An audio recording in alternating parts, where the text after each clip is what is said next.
Do we have to make ice cream or chips? दुकानदारी ही करनी है. Are we going to be happy being delivery boys and girls? Is that the destiny of India? This is not startup, this is entrepreneurship. These were the questions asked by Piyush Goyal during his speech at Startup Mahakumbh in Delhi.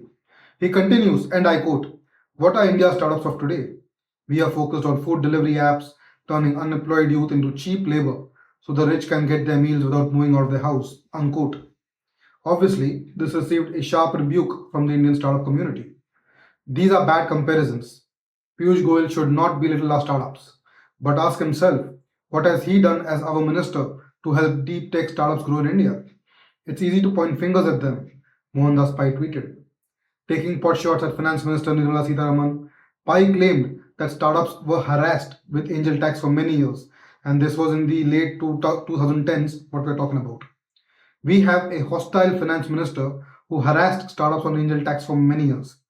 Do not allow endowments to invest. Insurance companies still do not invest, whereas they do globally. The RBI regularly harasses overseas investors on remittances, he further said. Even Aadit Palicha further had this to say, who's the founder of Zepto. We need to build great local champions on internet that generate hundreds of millions of dollars in free cash flow first if we ever want to get a piece of great technology revolutions. The startup ecosystem, the government, and the owners of large pools of Indian capital need to actively support the creation of these local champions, not pull down the teams that are trying hard to get there, Palicha said. And he was right. Chinese government has invested hundreds of billions of dollars to make these innovations a reality. India is still far behind, not just in terms of the development and the technological revolution, but also in terms of investments. So let's have a look at Zepto and how it grew to become the poster boy of quick commerce in India. Zepto was founded by Aadit Palicha and Kaivalya Vora, two 19-year-old dropouts. Zepto turned 10-minute grocery delivery into $1 billion empire. But here's the crazy part. Before Zepto's success, they actually failed. Their first startup flopped. Investors laughed them out of the room. They almost gave up. And eventually, the investor ended up investing a lot of money. And I truly mean a lot of money. Almost $2 billion. That is almost 17,000 crores.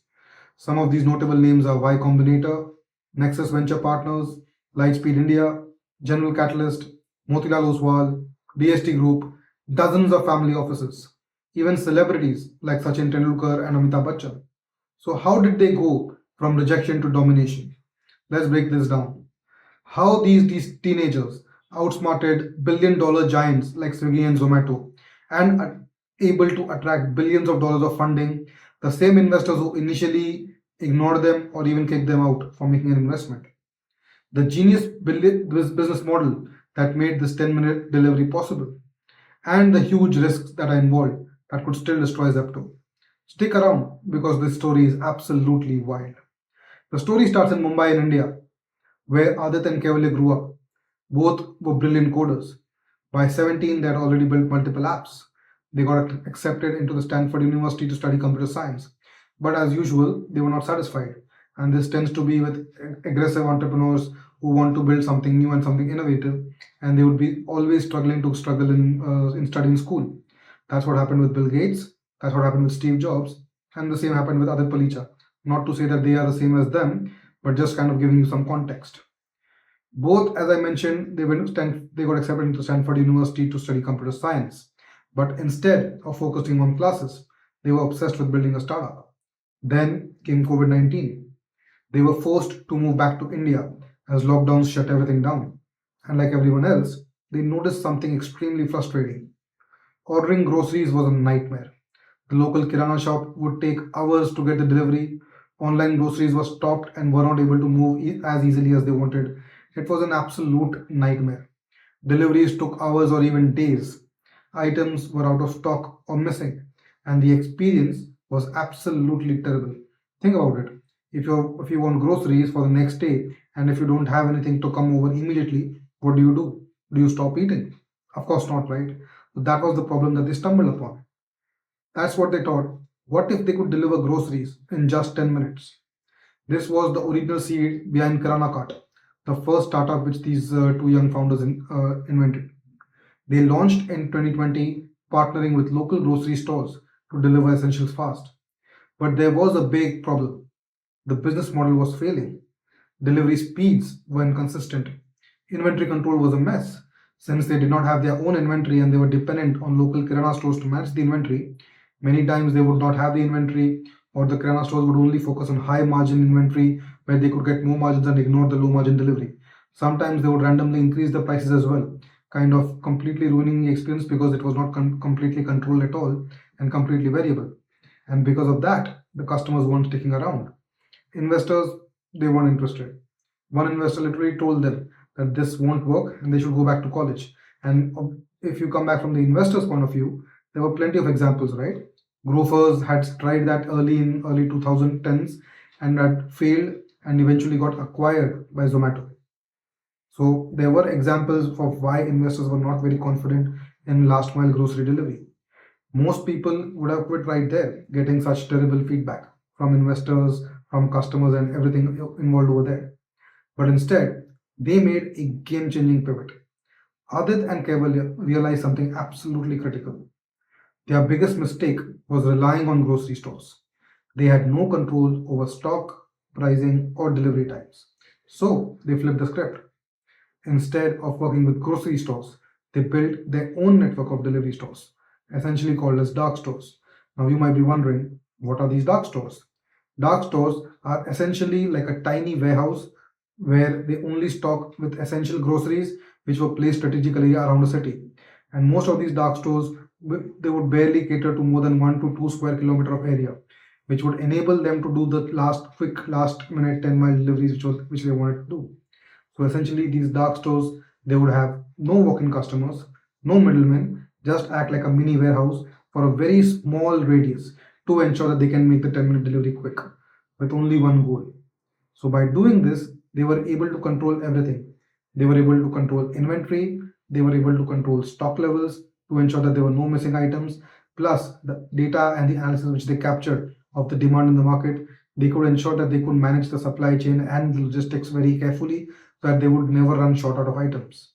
Additionally, the deliveries would be faster because the range of these warehouses would barely be 1 to 2 kilometers.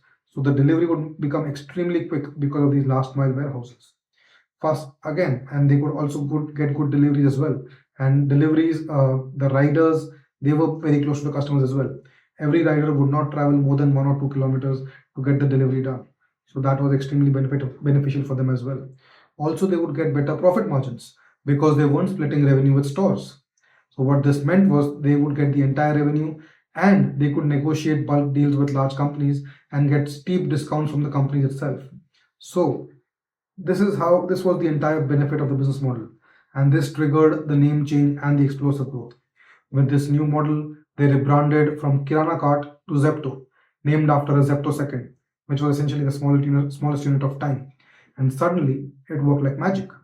Customers loved the speed. Investors started paying attention. The company was growing insanely fast. But why?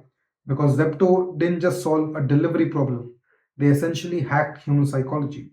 Think about this. If you had the option to get something in 10 minutes, why would you wait an hour? Why would you wait 2 hours? Made no sense. Zepto understood human behavior. People weren't just buying groceries, they were buying convenience. And they used cutting edge technology to make it happen. The cutting edge technology was not just in terms of warehouse management, inventory management, supply chain, and logistics side, but also in terms of buyer behavior, understanding what the buyer wanted, predictive analytics to understand what they wanted, and the consumer app where they could trigger a lot of purchases and may send reminders to the customers of what they wanted next. Using all of that, that's how they were able to take it further. Let's dive deep into how Zepto's AI system works. Every Zepto warehouse is powered by AI and data. It predicts demand, so they never run out of supply chain, never run out of inventory and the popular items. It maps out delivery routes, so riders take the fastest path and ensure that they are able to reach in 10 minutes. It automates restocking, so they avoid inventory waste, and this ensures that they are only taking care of items and goods which are extremely fast moving and not burden themselves with a vast variety of inventory. Their focus is more on delivery time rather than a vast assortment of goods in their warehouses. So this efficiency, it led them to scale up very quickly. By 2022, they raised over $200 million, hitting a valuation of $1.4 billion. But success attracts competition. Swiggy, Instamart, Zomato, Blinkit all started copying their model. So the question is, how did Zepto stay ahead? Was it just VC money? Was it just the use of technology? Or was it operational excellence? Or a combination of the above? Time will tell. Now, if you're growing so big so fast and disrupting one of the oldest industries known to mankind, there are bound to be challenges and there are bound to be feathers which you will ruffle, and they would want to kind of stop you from going ahead. There are antitrust lawsuits against them. The All India Consumer Product Distributors Federation, also known as AICPDF, they have filed a case with the Competition Commission of India, and they have asked for an investigation into business policies not just of Zepto but also of Blinkit and Instamart, because these companies are offering steep discounts which are completely anti-competitive in nature and taking away businesses from the local mom and shop stores and the kirana stores. They are primarily, the question is, they are offering deep discounting, predatory pricing, and these pricing strategies are only sustainable because of the deep VC funding which they receive, without which it would not be possible. So, what would happen once the ball stops rolling? What would happen once they stop receiving VC funding? They are counting on the fact that by then, people would be habituated enough for good that even if the discounts were to stop, people would still use Zepto because they would still want the 10-minute delivery. But the question is, would they? While on one hand, it is creating employment opportunity for lakhs of delivery boys and girls, but it is severely hitting the business of traditional kirana stores and distributors because of this anti-competitive pricing strategies. We have seen this play out with Ola and Oyo as well. As soon as the discounts and the big payments to the drivers stopped, their service quality dropped tremendously. Cab availability dropped, and revenue growth has stopped over the last few years. Here's the truth. Here's the bottom line. Quick commerce is absolutely brutal. Profit margins are razor thin. Delivery costs are high. Imagine paying almost up to 25 rupees per delivery and petrol cost to each and every delivery for order sizes varying from 200 rupees to 500 rupees. On top of that, each and every order is heavily discounted. So as you can see, the margins are negligible. On top of that, the delivery cost being high and with razor thin profit margins, they are in a very tough position. Zepto is not profitable at all. It is still in deep losses. The only reason Zepto is surviving is because of investor funding. So the big question is, can they keep this up? Some analysts say quick commerce isn't sustainable at scale. Others believe customer demand will keep growing. Whether it actually turns up that way or not, or whether it becomes another Ola and Oyo story, only time will tell. But the comparison with other companies like Zomato and Swiggy, whose primary business is not grocery delivery but restaurant deliveries, they are doing extremely well. So you never know if the customer adoption really reaches that level where they are willing to pay premium for a quick 10-minute delivery. So, what do you think? Is 10-minute grocery the delivery of the future? Or is this all just a bubble waiting to burst? Let me know in the comments below so I understand what your thoughts are on the same. I personally feel relying just on 10-minute grocery delivery cannot be the end goal for Zepto. Unless they pivot into something more deep tech, like the large deep tech consumer tech companies like Amazon, Meta, and Google have pivoted into, they will be in serious trouble.